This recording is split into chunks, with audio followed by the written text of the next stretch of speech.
Bonjour à tous, alors vous venez de faire les exercices 8 des 9 et page 172 numéro 5.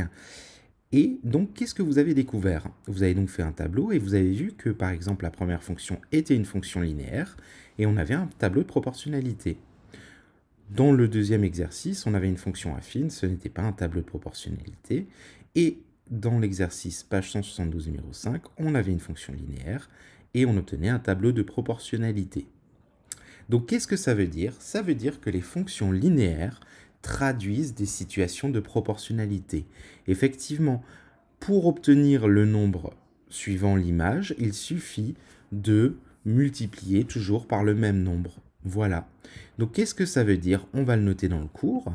Ça veut dire que les fonctions linéaires traduisent des situations de proportionnalité. On va voir une dernière chose. Lorsque a égale 0, la fonction est une constante. À tout nombre x, elle associe le nombre b. Alors, qu'est-ce que ça veut dire ça? Ça veut dire que, par exemple, si je prends la fonction 6, une fonction f de x, ce sera 0x plus 7. En fait, cette fonction f se notera f de x égale 7. Voilà.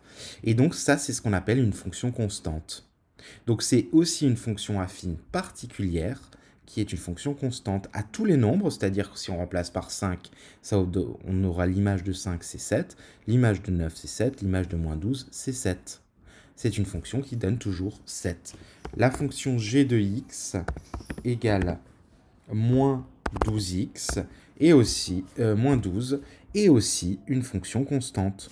Je vous en donne un autre exemple et un dernier exemple. H de x égale 10.